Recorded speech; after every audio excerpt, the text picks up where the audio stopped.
In 2004, Sony unveiled their very first handheld in E3, the PSP. The PSP went on to become a very successful handheld for Sony. It was the first true handheld to be very competitive with Nintendo's handhelds after the Game Gear, the SNK, Pocket, and Atari Lynx all failed. Sony was able to compete with Nintendo in terms of the handheld market. The PSP ended up selling over 70 million units and had a long legacy. The PSP came in with multiple models. It had the PSP 1000, the PSP 2000, and the PSP 3000. A lot of people's favorite being the PSP 3000. However, though, in 2009, Sony decided to redesign the PSP and charge $250 for it, and it's a very polarizing PSP model, the PSP GO. This came out in October 2009, and it was priced at $250. Unfortunately, I don't have another PSP modeled with me, so if you are familiar with the PSP, you can already see the difference. So one thing you're going to notice is this system is very, very tiny. It's very, very compact, and it slides open like that. And I just turn it on, which we're going to get to that in just a second. So we're going to compare the size difference with this and its successor, the PS Vita. As you can see, the size difference, it's just night and day.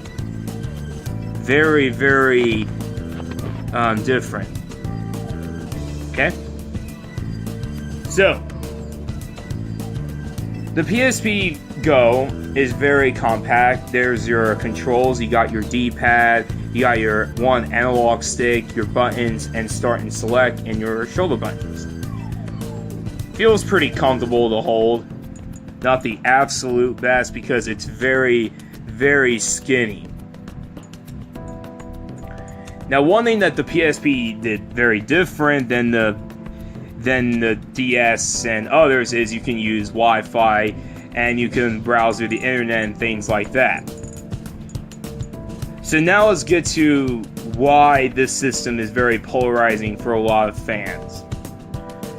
And perhaps the biggest difference, you might see it from the back, they actually took out the optical drive.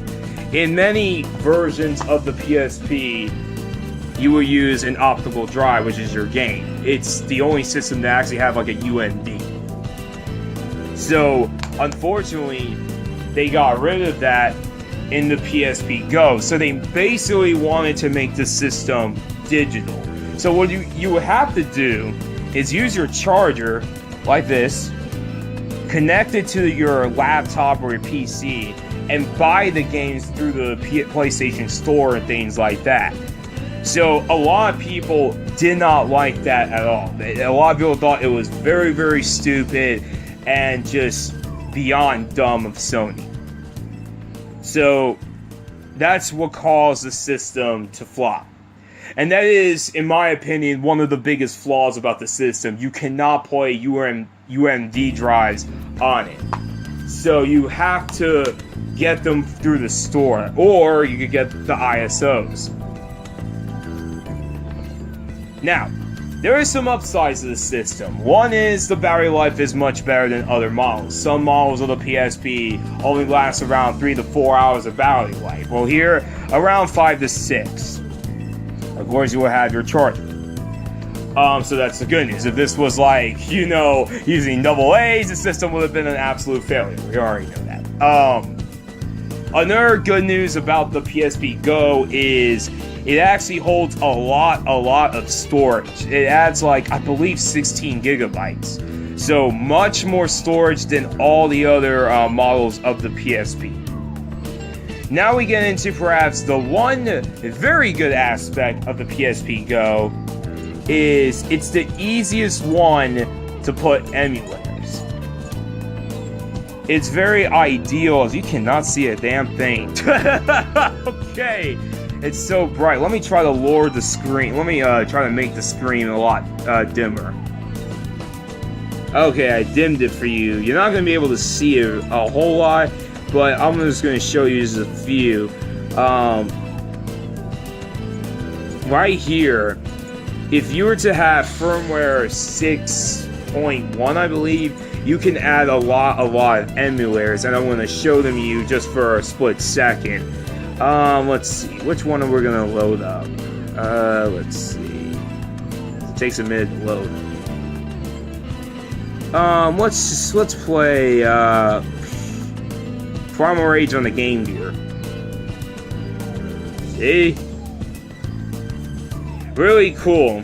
Perhaps one of the coolest aspects about the PlayStation, the PSP, and probably why it did so well. It's very easy to emulate games. So that's another upside. It's the easiest one to like add emulators and things like that. And, oh, I didn't know they actually had the arcade screens. Holy shit, I actually did not know that. Wow, we learn something new every day. Yeah. So the big question is the PSP GO worth it? It's really up to you. If you're a fan of emulation, and if you're a fan of like digital, then okay, go for the PSP GO. I've seen these go for like $50 or $60. However though, if you want physical games like this, then I don't recommend the PSP GO. I would recommend a PSP 3000. So that's pretty much it for my review. It's a pretty nice version of the PSP, but it definitely had its flaws, and hence why it ended up flopping pretty badly for Sony. But I still recommend the PSP. The PSP is a very good system. The PSP GO, if you prefer digital, go for it. If not, don't go for it. But anyway guys, that's my review. I'll see you guys in my next video. Peace!